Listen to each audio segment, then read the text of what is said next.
In the 19th century West, anyone crossing lands with barely any towns was always on the move. Water was for drinking and cooking. Bathing came later. Travelers, cowboys, and families cleaned up with cold basins, damp cloths, or whenever they found a stream. Clothes got stiff with dust and sweat. Still, they tried to wash their hands and faces to avoid infection and keep some order in camp. It was a practical routine. First survive, then, if possible, clean up. That was the tough, slow rhythm of the frontier. In the push westward, dust was a daily enemy. Accounts from Sarah Raymond Herndon, who left Missouri for the Montana Territory in the late 1860s, tell how the trail kicked up clouds almost to their knees. After walking about 20 miles and setting up camp, she noticed the boys, faces so covered that only their eyes, noses, and mouths showed. The price of pushing the frontier farther out. Even inside the houses, the dust found its way in. In the 19th century American West, far from pipes and running water, almost every farm kept a small wooden outhouse away from the house.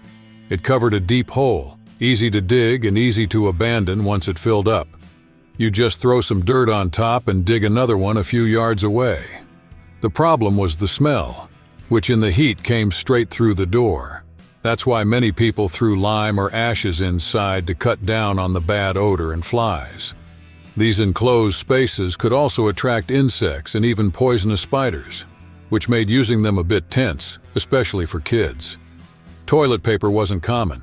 People used whatever was around. Leaves, bits of newspaper, store catalogs. All of this shows a routine built on quick, uncomfortable fixes, and how today's simple act of flushing a toilet is the result of technology, more available water, and learning to keep waste away from people. And if the hole was too close to creeks or wells, there was still the risk of contaminating the family's only water supply. In the rural West, families living far from town slept on straw mattresses that were almost never replaced, since the material was expensive and came from far away. With use, lice and other bugs appeared, and getting rest became an uncomfortable task night after night. The houses were full of gaps. Flies hovered around food and waste, mosquitoes swarmed at dusk, and almost no one had screens on their windows.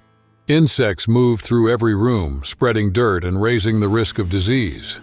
Without better materials or insulation, the price of living there was constantly cleaning, scratching, and hoping not to get sick. In the 19th century American West, having clean water was as important as having ammunition. But the way towns sprang up didn't help.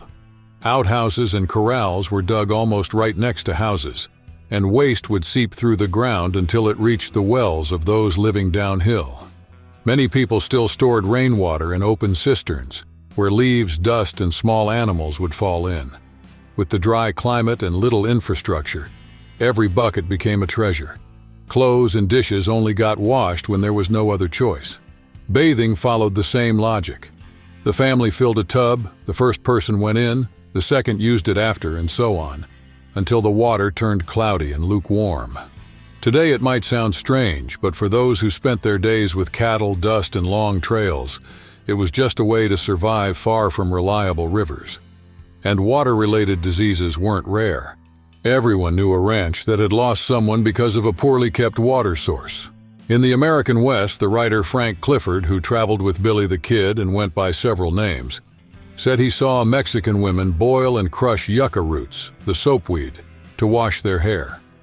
The foam cleaned better than the lard soap settlers made, which irritated the skin in dry areas.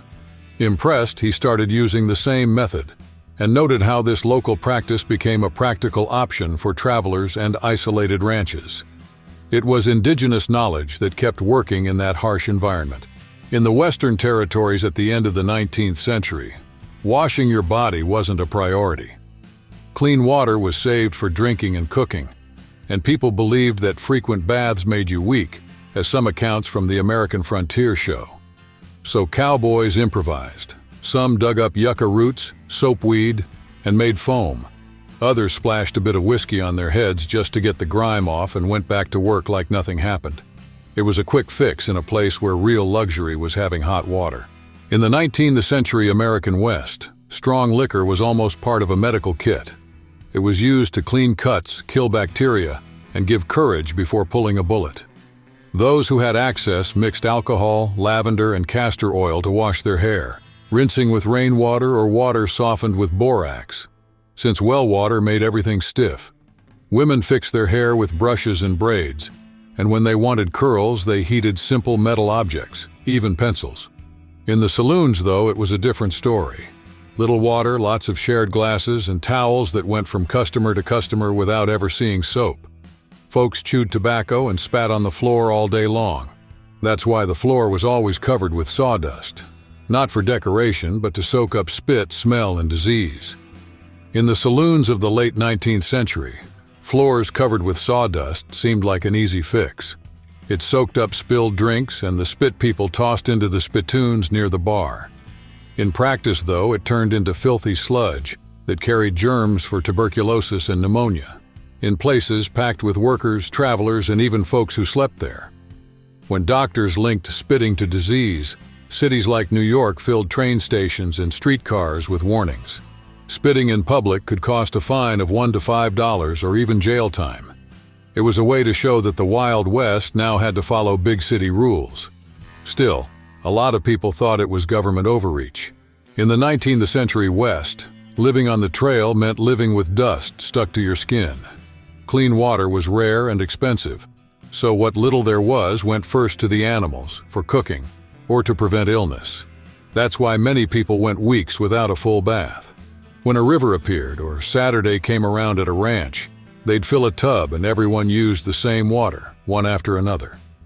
Women tried to keep their faces and hands clean, but privacy was scarce and social rules were plenty. Clothes followed the same pattern. Worn until they couldn't be anymore, then rinsed in a creek.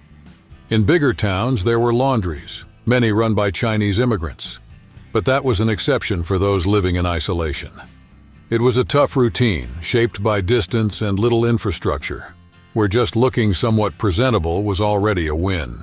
In the 19th century American West, many people used the same well or barrel for everything. Washing clothes, doing the camp dishes, dumping waste, and in the end, filling their canteens. With stagnant water shared among families, travelers, and soldiers, cholera spread easily and struck without warning, taking down settlers, indigenous people, and anyone traveling the trade routes that connected the Mississippi to the interior. Mormon groups heading west suffered severe outbreaks, and many began to see the disease as a spiritual test rather than just a health threat. But 1873 showed the problem was much bigger. Reports appeared from Dakota to New Orleans, covering at least 18 states and territories. In Yankton, Dakota Territory, doctors blamed Russian immigrants and called them filthy, using the outbreak to reinforce prejudice, when in fact, they were just caught in a national epidemic that traveled with boats, trails, dust, and fear.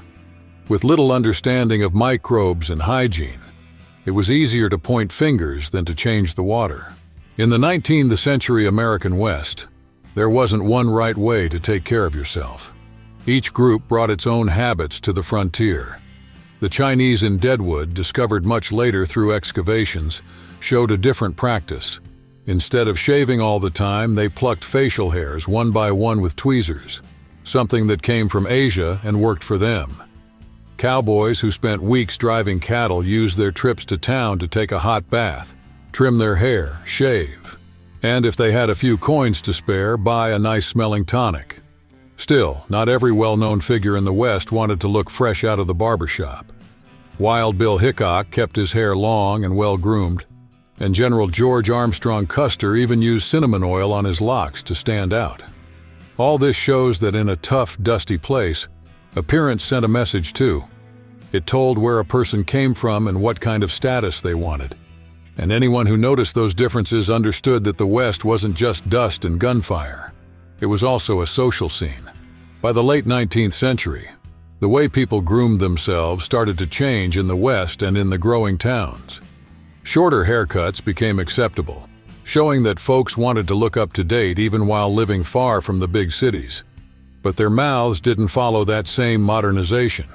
Toothbrushes were rare. Many people scraped off food bits with a knife, a twig, or whatever was handy. And some stagecoach stops even kept a shared toothbrush for travelers, an idea that makes you shudder today. When a tooth really got infected, it was almost never treated. It just got pulled, plain and simple. There were trained dentists like the well-known Doc Holliday, but they were few and scattered along the routes. Most of the time, the job was done by a barber, a pharmacist, or even a blacksmith, using tools that looked a lot like horseshoeing pliers. There was no anesthesia. The medicine was whiskey, friends holding you down, and speed. It was rough, it hurt, but it worked for people who were always on the move and couldn't afford to lose days of work. Looking back now, it's clear that life on the frontier demanded a kind of toughness we can hardly imagine today.